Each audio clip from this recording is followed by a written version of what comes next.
Hot dog. In English, we have a number of dog expressions, all of which are interesting idioms, but one of which in particular is instructive for medical group leaders. No, it's not to avoid dogs, which, by the way, is culturally insensitive to dogs. Just kidding. It's to not let the tail wag the dog. For viewers for whom English is not your native language, or for some not your second or even your third language, the expression means to not let things of lesser importance control something of far greater importance. As such, what appears to be a silly saying packs a lot of meaning into very few words.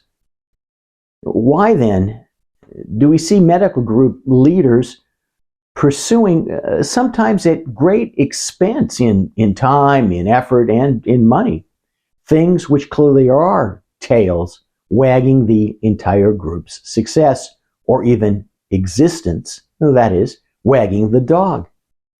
For example, take pulmonologists of the Upper Peninsula, PUP, a group providing services out of 3 offices, each located near a hospital campus. Duke, PUP's leader, gives one physician, Dr. Boots, an exception to the group's hard and fast rule that all employed physicians must devote their entire professional efforts to the group's business. Why does he give the exception? Because Duke doesn't want Boots to leave. Yet Duke hasn't factored in that once an exception has been granted, it can quickly result in jealousy, anger, and a slew of additional requests, no, demands to permit others the same kindness. The group becomes unstable. Why risk the group to perhaps save the relationship with one physician? What other ways were there to save the relationship with one physician if it should be saved at all?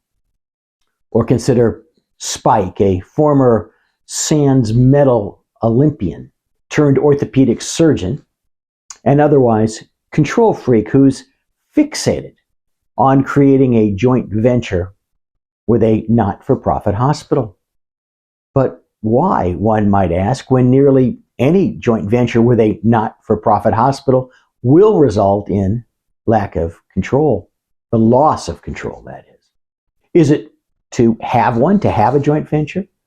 What is in Spike's actual long-term best interest, and is it really advanced via a joint venture? How might it be better advanced? One related point, that the issue is by no means particular to medical groups and medical group leaders. It's a management disease that runs across professions and industries. Years ago, my firm occupied the 17th floor in a building in Los Angeles. Another firm occupied both the 16th and 18th floors. The managing partner of the other firm asked to meet with me concerning swapping floors with us so that their 2 floors would be contiguous. When we met, I asked him why, what was so important to him. And he said that he wanted to put in an open staircase between the floors, something that I knew was going to cost him more than $1 million. I then asked why it was so important to have an open staircase. And he burst out, almost screaming, because the office in New York has one and I want one too. A year or so later, I heard that he had dropped dead, undoubtedly brought on by stress, probably from focusing on the wrong thing, the tail wagging the dog.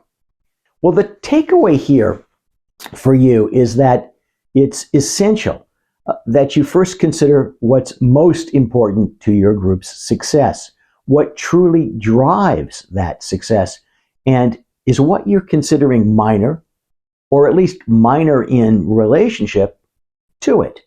What decisions should be subordinate to overall strategy and success? What seemingly small decision might upset the larger strategy or overall success. What seems to be important but actually isn't. The corollary is that significant business decisions can't be made in a vacuum.